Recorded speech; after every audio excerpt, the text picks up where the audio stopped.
The following was originally aired on Moody Radio Cleveland. Well, she's here to continue her series. We love her. She's one of my favorites. Okay, let's be honest, my favorite. I'm just going to say it. I hope no other guests are listening. But Nancy Kane is the program director of the Caritas Center for Christian Formation. She's a counselor, author, speaker, all the things. Welcome back to the show, Nance. Nice to be with you guys this morning. So we need to continue our series with you on the spiritual transformation of the Apostle Peter. And for those who have missed the first part, we don't have to recap the whole thing, but just generally speaking, why is this so important to examine Peter's transformation? Well, for a couple of reasons. One, Jesus singled Peter out very early on in his journey with the apostles as the leader of the pack. And so throughout the scriptures, we see different situations where Jesus is calling Peter in a special way, kind of close up and more intense in terms of his teaching, in terms of the lessons he teaches Peter, that the disciples may be watching. Peter's the one who's the recipient of it. And as well as we see more often than any other disciple, his successes, so to speak, and his failures. And so I think it teaches us a lot about what the redemption process looks like. And see, today I think we're going to be getting to his failures, right, Nancy, where we've seen a lot of his triumphs and his lessons, but today we take a look at all the bad stuff, I guess. Yes, well, yeah, we've seen his foibles. We've seen kind of the character issues that he has, but today we really look at his impetuousness and his denial. Yeah. So take us to the very first one, and I don't think people will expect this first one because people always think of just the denial of Jesus explicitly, but there's more than that. Right. Well, in this section, we look at Jesus is now, the Last Supper has occurred. They've walked to the Garden of Gethsemane. The disciples are there, and then Jesus goes off to part of that garden to pray by himself, but he asks them to stay up and pray with him. It's a spiritual discipline of praying through the night. And so they would have been familiar with that and would have known what he was asking for. So, again, in our American culture, we tend to look at that and go, well, that seems unrealistic. Right. Yeah, wasn't he tired? Through the night. Right. It's been a long day. But Jesus has asked them to activate that spiritual practice. Jesus goes off. He comes back. And in the three different passages, all of them indicate that two of the three indicate that Jesus comes back and says, couldn't you just stay with me just for a moment? Now, if we go close in and personal, think of the amount of distress that Jesus is experiencing. And now he's asking, really from a human standpoint, gosh, couldn't you just stay with me and companion with me in prayer? And specifically in Mark, we see him singling Peter out again. Like, Peter, everything we've been through, after all the teachings, the day in, day out, living together and following me and watching me, you couldn't, in this moment of distress, stay with me. And I could only imagine what Peter was thinking, maybe some rationalization, maybe some sense of like, oh, okay, I'll try harder next time. But then he leaves and comes back, and then a second time he sees him asleep. And then, curiously, he goes back a third time and then comes back and again, in great distress, says, couldn't you just stay with me? And it's also the three times of Peter's denial. So we see a pattern here emerging in terms of what Jesus is pointing out, and specifically Peter in terms of his behavior.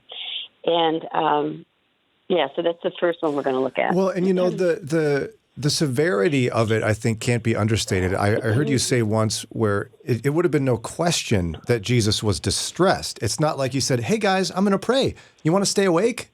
No, he was really distressed. Right. And they would have known him well enough to see that this was a very different face of Jesus that they were seeing.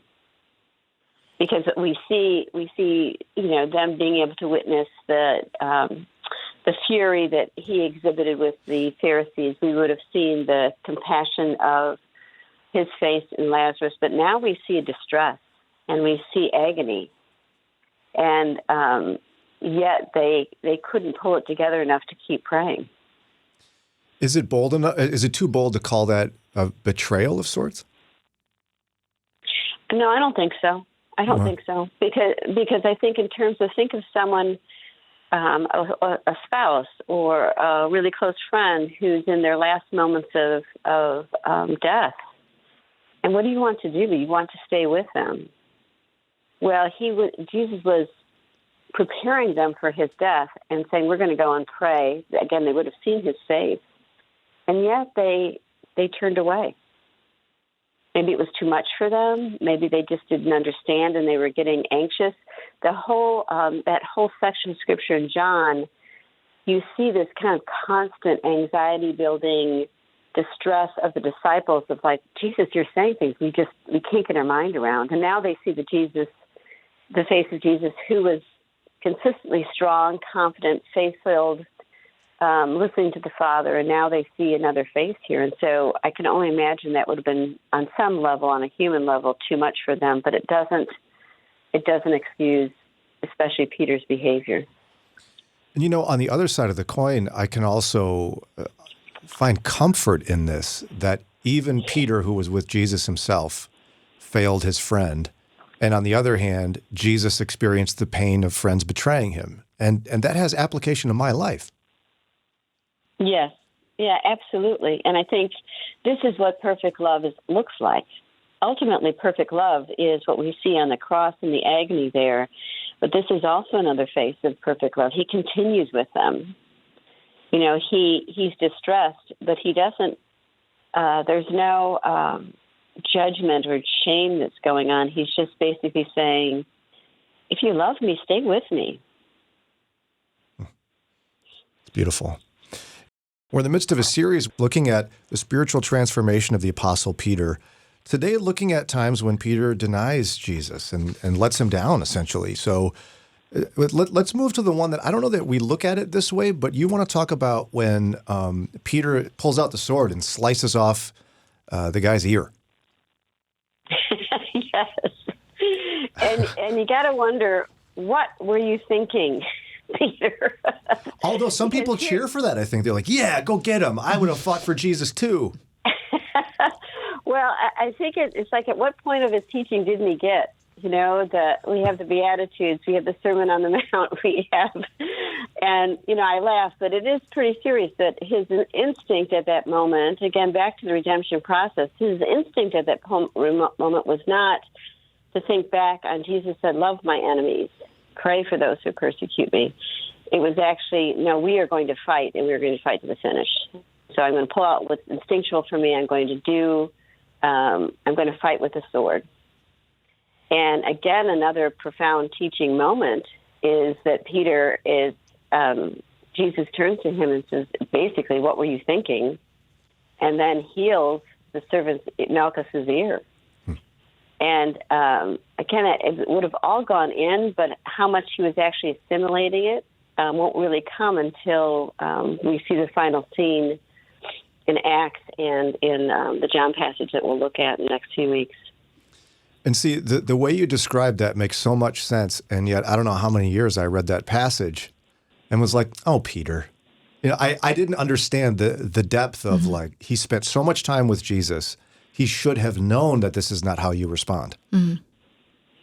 Right, because, and again, the Beatitudes and the Sermon on the Mount were Jesus's core teachings. So my hunch is, and I don't have anything from Scripture to say this, but my hunch is they would have heard that over and over and over again from Jesus.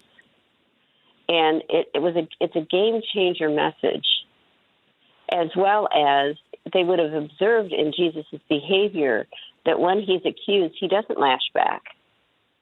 When they seek to throw him off the precipice, he just turns and says, not now, and walks away. So not only in his words, but in his behavior, Jesus would have modeled for Peter, this is the way of the kingdom. But I think the comfort for us is in the redemption process. I can think of so many, things in my life that I didn't get. And I would read Scripture, but in my behavior, in my heart, I just wasn't getting. But Jesus is patient. Yeah. And keeps pursuing us and keeps the lessons coming until we finally get it. Yes, so true. He didn't say, come on, Peter. All right, give me back the keys. You can't have them. Right. I'm changing your name. No longer The Rock. Yeah, and he didn't do that, and I think that's so important. And yet we haven't even gotten yet to him, of Jesus' prediction coming true that he would deny him 3 times. Tell us how you think through that. So in this passage, you see exactly, as we've talked about, the denial 3 times is he goes and then the woman says, I recognize you. You've been with him. He said, no, that's not me. And then again, he's challenged again. You are one of them. No, it's not me. And in one of the passages, which I think is really poignant, in Luke 22, it says he denies him and the Lord looks at him. So they were within eye-shot distance, and the Lord looks at him, and then Jesus remembers. And it's right on the heels of that, it says, Peter remembers that Jesus had predicted this, and his heart was broken. So I think, again, you see this consistency of Jesus hanging in there with Peter, loving him even in the midst of his darkest moments, and visually being present when he's denying, kind of nailing home, this is what I predicted. I am still here. I'm still here, and I still see you. Which should be beautiful and touching. And yet I think a lot of people read that and they just get annoyed with Peter. Like, how could he do that? I would never do that. Yeah, and that's the thing, is I think that's why it's important in this section. We look at the different ways that Peter betrayed Jesus. Well, we do the same. How often, we're now in a season of Lent, how often I've talked to people in the cohort about this, it's just easier to say in Lent, well, next year I'll fast. Jesus knows, he knows I'm tired, or he knows that this is just too hard for me. And Jesus is constantly calling us into a love relationship that gets closer and closer and closer. But it means in that love relationship, he's going to constantly inviting us to let go of the things that we are attached to. Safety, security, food, money, power, control, friendships, anything that is in our heart that keeps us from that deeper commitment to him. And this is what we see throughout Peter's life, is Jesus kept addressing those attachments and saying, come follow me, but also come love me. Yeah, and I think we all need help in our journey following Jesus to get closer to him. We can't just will it, which is why I'm a big fan of the Caritas Center's Christian Formation Program. I'm in it right now, one of the best things I've ever done. So we get people, which is just amazing to me. We get people from Alaska, Florida, Texas, New York, all over the country that fly in for the program. It is a small program. We have 25 people per cohort. We're intentional about that because we really want to be up close and personal, to be able to lead people through their process of growing closer with Christ, which involves community, understanding the depth and the breadth and the height and love of Christ, as well as finding healing for wounds, among many, many other things. So if folks want to get signed up for the cohort, or at least even just submit an application to think about it, how do they learn more information, Nancy? They can go to our website, thecaritascenter.com, and that's CARITAS.com. And there's on the top of the website, the front page is a new cohort. You can click on that, and that will give you information as well. So there's a place to submit the application. Again, thecaritascenter.com, thecaritascenter.com. And don't forget to search for the Leaving Church podcast wherever you get your podcasts. There's more information on the website for the Caritas Center as well. But just search for the Leaving Church podcast. You'll see Nancy's picture and mine on the logo. It'll make you take your breath away, essentially. And then you can listen, and then you'll gain your breath back and lose it again. Right. So, Nancy, it might be losing your breath with the gas. It's not. It could be. It could be. Nancy Kane, we love spending time with you, my friend. Thanks for taking us through this series, and we'll talk to you next time. Sounds great. God bless you. The preceding audio was originally aired on Moody Radio Cleveland. You can listen live at 103.3 FM in the greater Cleveland area, or download the Moody Radio app and search for Moody Radio Cleveland.